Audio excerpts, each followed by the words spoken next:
Vamos à palavra de Deus. Noite de salvação. Abra sua Bíblia. Evangelho de João, capítulo 15, versículo 47. Evangelho de João 15, 47. Aleluia. A Bíblia diz assim, olha: se alguém, o Senhor Jesus disse, se alguém ouve as minhas palavras e não as guarda, eu não o julgo. Pois não vim para julgar o mundo, mas para... Uau! Olha o que Jesus disse: eu não vim para julgar mas eu vim para... Quero ouvir a igreja. Eu vim para... Jesus veio para salvar o mundo. Os céus não condenam ninguém. Os céus não... Jesus, o contrário, ele veio salvar. João 12:47. Pois eu não vim para julgar o mundo, mas para salvá-lo. Olha aqui, uma das estratégias do nosso adversário, de Satanás, é nos acusar.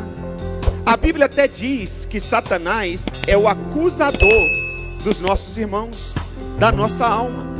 Satanás, ele é mestre em querer pegar o nosso passado, pegar a nossa fraqueza, as nossas limitações, para nos condenar. E muitas vezes, por falta de revelação da palavra de Deus, de conhecimento da palavra de Deus, muitas pessoas aceitam essas condenações, recebem essas condenações. Quantas pessoas eu já conversei que diz: pastor, eu não sou digno de entrar na igreja, eu não sou digno de orar, eu não mereço a salvação, porque eu já fiz isso, eu fiz aquilo, eu fiz tanta coisa ruim, pastor, que eu acho que Deus nem me perdoa. Uma pessoa dessa, ela também, se ela aceita a acusação, o que ela vai fazer se referindo a outras pessoas? Ela também vai acusar, porque aquele que é acusado, a tendência é acusar. Uma pessoa, quando é defamada, a tendência ela é se autodefender. E todo mundo, quando se autodefende, acaba ofendendo, acaba acusando, acaba apedrejando. E muitas vezes nós viemos para a igreja com um espírito de religiosidade, e nós acusamos os nossos irmãos, e muitas vezes nos autoacusamos até inconscientemente. Essa é uma estratégia de Satanás. Mas Deus colocou no meu coração para ser boca de Deus hoje sobre a sua vida e declarar que os céus não te acusam. Os céus veio para te salvar, para te libertar das trevas, para te livrar do fogo eterno e levar para os céus, para morar eternamente com Jesus. Não importa o que você já fez ou o que você deixou de fazer, Deus continua te amando, Ele continua te buscando, Ele continua te chamando. Por isso Ele preparou essa noite, noite de salvação para você, noite de salvação para a sua casa. Se você recebe, diga glória a Deus e aplauda o Senhor Jesus. Aleluia. A mensagem hoje tem 2 pontos. Primeiro, anote aí por favor: ninguém é perfeito sem Jesus. Ninguém é perfeito sem Jesus. A Bíblia diz que não há condenação para aqueles que estão em Cristo Jesus.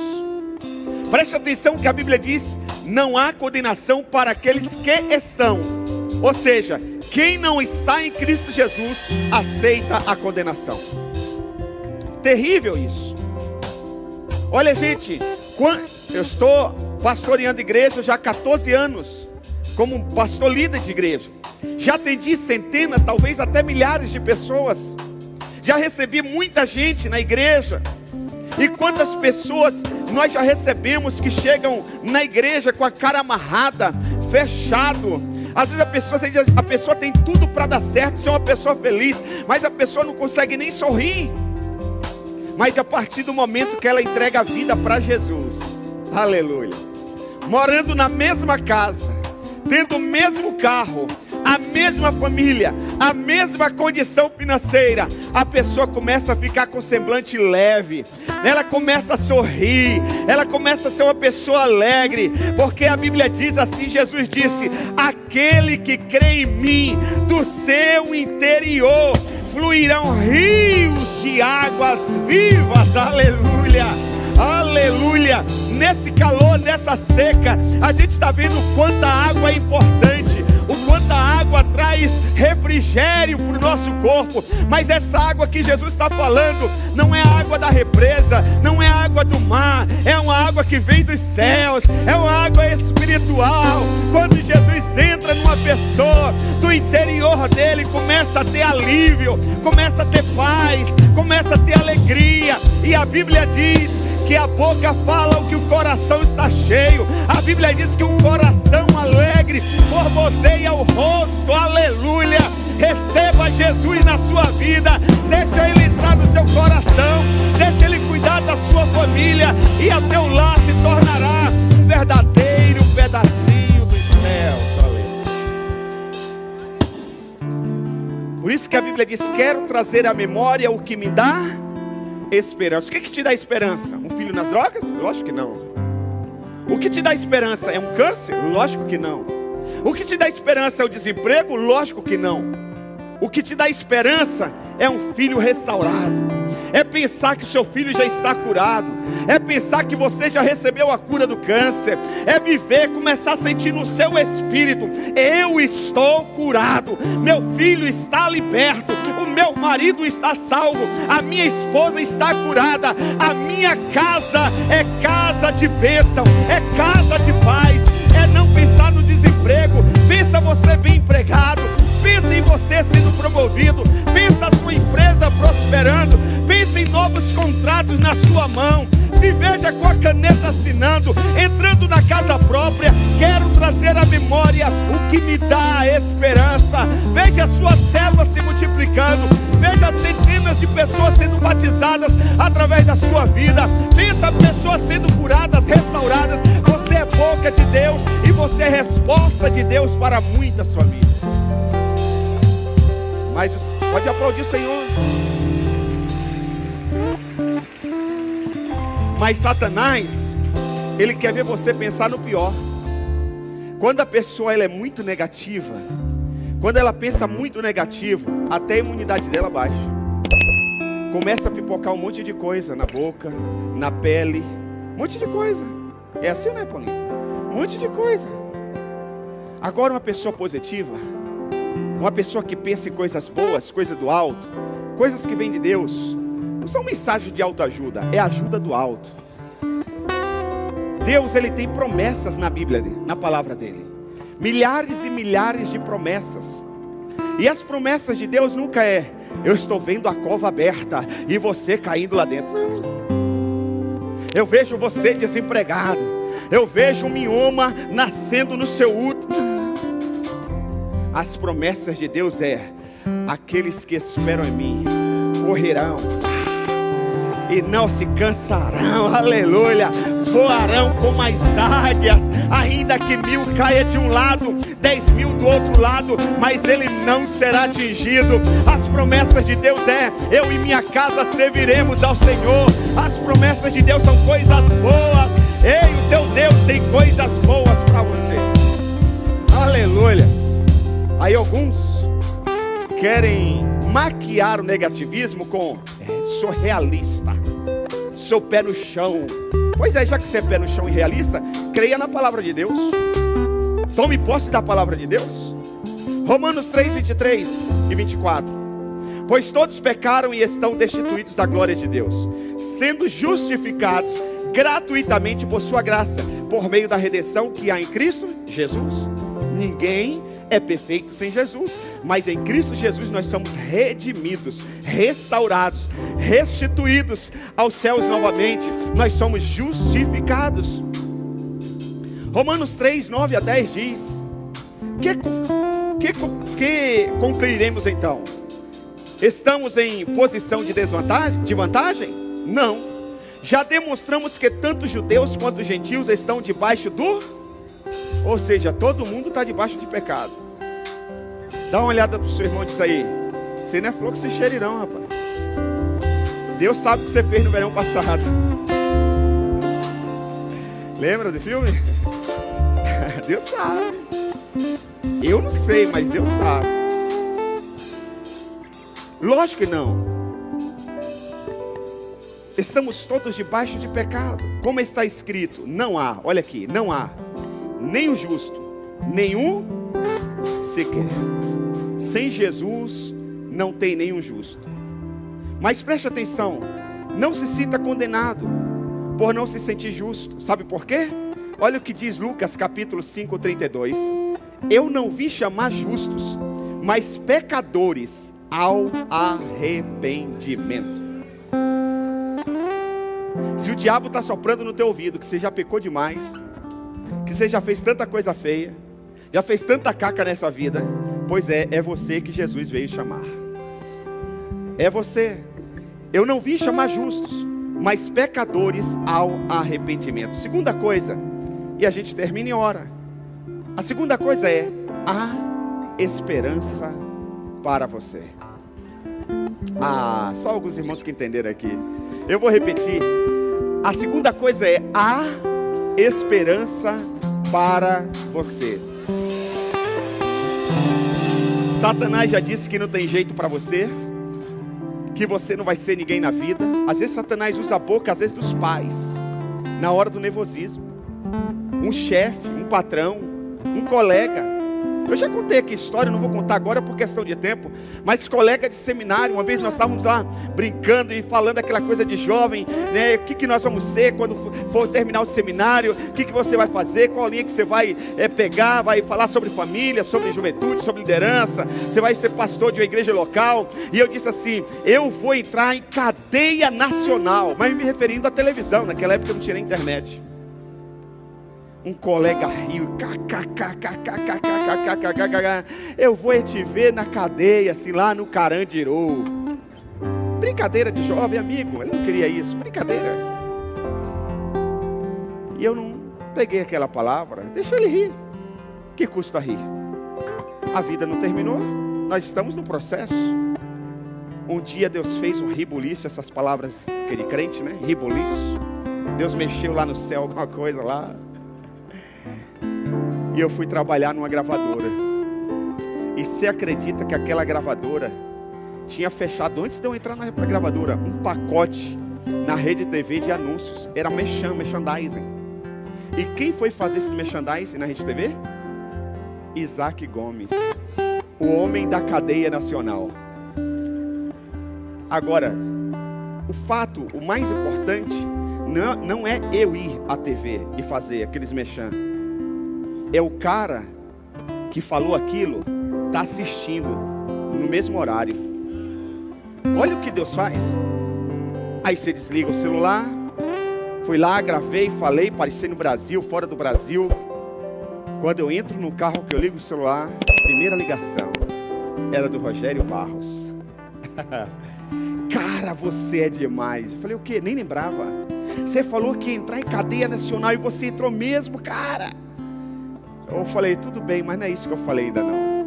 Eu falei que eu vou entrar em cadeia nacional pregando o evangelho. Ganhando dinheiro é fácil, pregando o evangelho. Passou um tempo, aí Deus vai aproximando você do processo da promessa, né?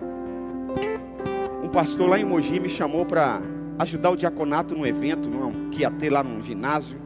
E quem ia pregar na época era o pastor Silas Malafaia. Lotado o ginásio. Eu estava como estava assim, o Marcelo encostado, olhando os voluntários que eu estava coordenando. Aí chegou o pastor Silas Malafaia, bateu no meu ombro. Ele já me conhecia, ele disse assim: negão, no final quero falar com você.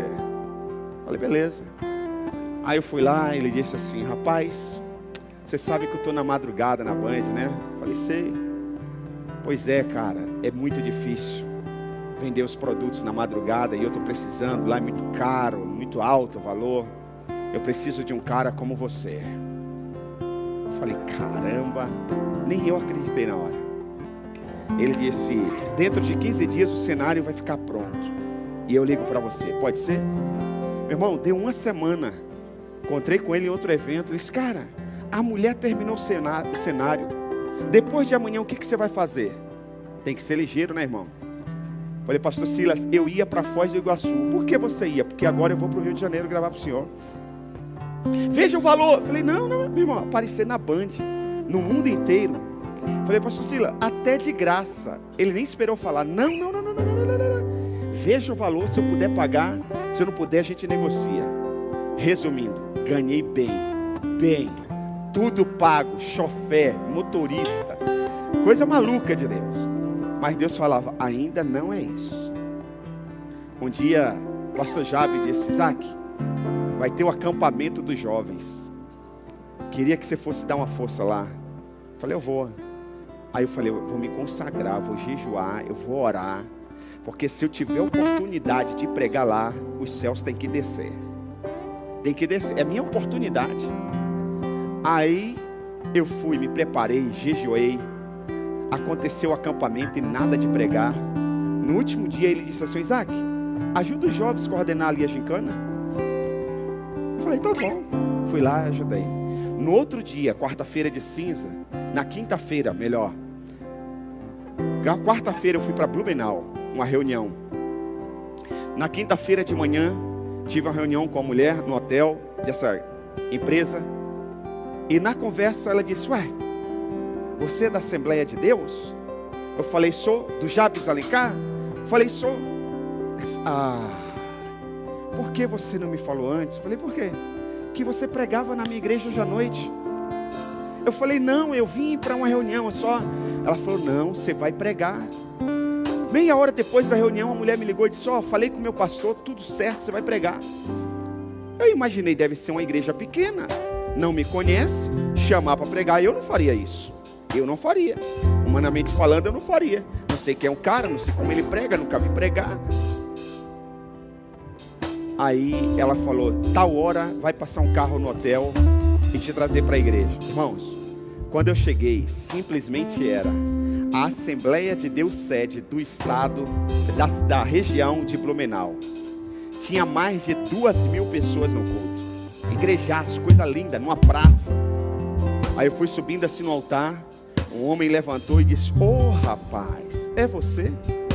Se eu soubesse que era você, a gente teria tomado um café à tarde. Eu falei, quem é esse homem? Aí lá nas tantas ele falou, e aquela Bíblia? Aí eu lembrei, ele adquiriu alguma Bíblia comigo. Irmãos, resumindo, mas o maior milagre não está aqui. É quando eu voltei de Blumenau. Quando eu voltei de Blumenau, eu lembro que eu sentei na minha sala, tocou o celular. Era o meu pastor, Isaac, onde você está? Falei, acabei de chegar de Blumenau, estou na sala. Vem aqui, por favor. Fui lá, ele disse assim, eu preciso de um pastor para os jovens. O que a Andréia pensa disso? Porque eu estou querendo colocar você. Eu falei, tudo que é de Deus, que vier na minha mão, minha esposa está dentro. Ele disse, então, amanhã à noite, sexta-feira, eu vou dar posse para você. Ele deu a posse para mim na frente de todos os jovens da igreja. E no final ele disse assim, agora, a partir de hoje, os jovens têm um programa na televisão, Rede Gospel de televisão. Aí terminou, eu falei, pastor, quem vai fazer o programa? Você. Eu falei, quando começa? A hora que você for no estúdio gravar. Na outra semana, eu estava em rede nacional, pregando o evangelho, a palavra de Deus. Ô irmão, a esperança para você, podem desdenhar de você, podem desprezar você, podem falar um monte de besteira para você, mas se você olhar para os céus, o teu socorro vem do alto, o Senhor não desiste de você. Provérbios capítulo 5, 21 diz, o Senhor vê os caminhos os caminhos do homem e examina todos os seus passos. O Senhor está examinando cada passo que você dá na direção dele. A Bíblia diz assim, aproxime do Senhor e ele se aproximará de você. Ele está observando os teus passos, cada passo que você dá na direção dele, ele dá outro passo na sua direção. O Senhor tem visto os seus caminhos. Você não está à deriva, você não está sozinho, você é maior que o seu pecado, você é maior do que aquela palavra negativa que liberaram sobre você. O que vai prevalecer na tua vida não é a vontade do inferno, é a vontade dos céus. O Senhor está examinando cada passo e ele te levará ao lugar da vitória, em nome de Jesus. O Senhor Jesus Cristo, meu irmão, minha irmã, conhece a sua história. O Senhor conhece a sua história, mesmo antes de você nascer. Paulo já deu testemunho dele. Fabiola já deu testemunho dela. Quantas vezes a mãe tentou abortar. Tem um irmão aqui, está ali o Wellington. Poucos conhecem o testemunho dele. Foi rejeitado no ventre da mãe. O pai dele chegou, era motorista de caminhão, né? Se eu tiver errado, me corrija depois. Agora não, senão atrapalha a mensagem. Mas o pai dele chegou, se não me engano, falou que se ela mantesse aquele menino, que era o Wellington, se gerasse aquela criança, ele ia amarrar ela no para-choque do caminhão, ia arrastar ela, ia moer ela, não foi isso? E ele está aí hoje. O diabo levou ele para as drogas, o diabo levou ele para um monte de coisa, mas o Senhor não deixou de olhar o caminho dele, nem os passos dele. Hoje ele é casado, tem uma família abençoada, serve a Deus e tem prosperado em todas as áreas da vida dele. Sabe por quê? Não é o que o diabo fala, é o que Deus determina. Sou eu é que sei os planos que eu tenho a vosso respeito. São planos de paz, são planos de fazer esperar e de prosperar e de te dar esperança, querido. Creia no poder de Deus. Aleluia. Salmo 137. Põe a sua esperança no Senhor, Israel, pois no Senhor há amor leal e plena redenção. No Senhor há amor real e plena redenção. Agora a decisão é sua, a escolha é sua.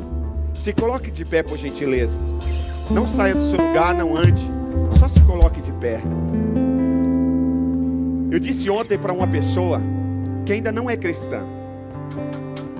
Eu disse para ela assim: olha, querido, se o evangelho do Senhor Jesus Cristo, aí eu tento falar de diversas formas para a pessoa entender. Se a igreja evangélica fosse uma religião, era para ser a religião mais aceita no mundo inteiro. Ele disse: por quê, pastor? Eu falei: porque todas as religiões, elas obrigam você a alguma coisa. Somente o evangelho do Senhor Jesus Cristo deixa você livre para você escolher o que você quiser. O Islã, se o filho falar que é homossexual, ele é morto na hora. Em alguns países que o islamismo predomina, quando registram a criança e vem no documento da criança, não pode mudar de religião. A religião dele é o Islã para o resto da vida. Obriga. Jesus não obriga nada. Ele apresenta os dois caminhos. E ele sugere você escolher o caminho da verdade, o caminho da vida. Então a escolha agora é nossa, a decisão é sua. Evangelho de João 14,6, respondeu Jesus. Jesus respondeu: eu sou o caminho, a verdade e a vida. Ninguém vem ao Pai a não ser por mim. Jesus, na verdade, ele apresenta, deixa você escolher, mas ele quer você nele. Ele quer você perto dele. Olha a oração de Jesus ao Pai, oração linda. Eu li esse texto no domingo, mas eu pensei, eu vou ter que ler de novo para a igreja entender, para a igreja absorver. Olha o pensamento de Jesus em João 17:24. Olha o que ele pede para o Pai. Ele diz: Pai, quero que os que me deste estejam comigo, onde eu estou. Jesus está dizendo: eu quero que eles estejam comigo onde eu estou e vejam a minha glória, a glória que me deste, porque me amaste antes da criação do mundo. Jesus, ele quer você pertinho dele. Sabe por quê? Ele conhece a sua dor, ele conhece a sua história de vida. Tem coisas a respeito da sua vida que você nem sabe, mas ele sabe. Tem coisas que nem te contaram e nunca vão te contar, mas Jesus sabe. E ele quer cuidar de você. Ele quer livrar você da morte. Ele quer livrar você da condenação eterna. Ele quer livrar você do lago de fogo, do Guerrena. Lembra do Guerrena? Ele quer livrar você do Guerrena, lago de fogo. Ele quer livrar você da condenação eterna. Ele está dizendo: Pai, deixa o Isaac ficar pertinho de mim. Deixa a Recamargo ficar pertinho de mim. Deixa o Marcos ficar pertinho de mim. Deixa a Cláudia, Pai. Senhor, eu quero que eles fiquem comigo. Eu morri por eles. Eu dei a minha vida por eles, papai. E eu quero que eles vivam eternamente comigo. Eu sei o quanto eles valem. Ei, o teu amigo não sabe quanto você vale. A sua mãe de verdade e o seu pai biológico nem sabem de verdade quanto você vale. Para sua mãe você vale a dor que ela sentiu no parto. A gestação que ela teve, se foi boa, foi mais ou menos ou de risco. Ela só pode falar isso. Mas Jesus pode dizer: eu dei a minha vida por você. Eu deixei a minha glória por você, aleluia. Eu abri mão da minha glória por você. Eu não desisto de você. Quantos pais biológicos desistem dos filhos? Quantas pessoas que já te disseram: eu nunca vou te deixar, você é o melhor amigo, você é a melhor amiga, eu nunca vou te abandonar, eu nunca vou sair dessa empresa, eu nunca vou te mandar embora. E de repente aconteceu alguma coisa e ó, eles vazaram, te deixaram sozinho. Mas Jesus não. A Bíblia diz: ainda que uma mãe que esteja amamentando o seu filho o abandone, jamais eu o abandonarei. Ele quer você perto dele. Ele quer você pertinho dele. Ele disse: pai, deixa eles aqui. Romanos 8 diz assim, versículo 8: portanto agora já não há condenação para os que estão em Cristo. Já não há condenação para os que estão em Cristo. Quem está em Cristo aí? Não tem condenação. O diabo pode soprar, mas você fez. Aí é verdade, eu fiz, mas Jesus já perdoou. Eu fiz, mas eu já me arrependi, já abandonei. E papai já jogou no mar do esquecimento. Portanto agora já não há condenação para os que estão em Cristo Jesus. Porque por meio de Cristo Jesus a lei do Espírito de vida me libertou da lei do pecado e da morte.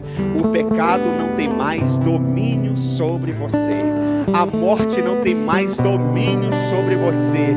João 10:10 diz que Satanás só vem matar, roubar e destruir, mas Jesus já veio para te dar vida e vida abundante.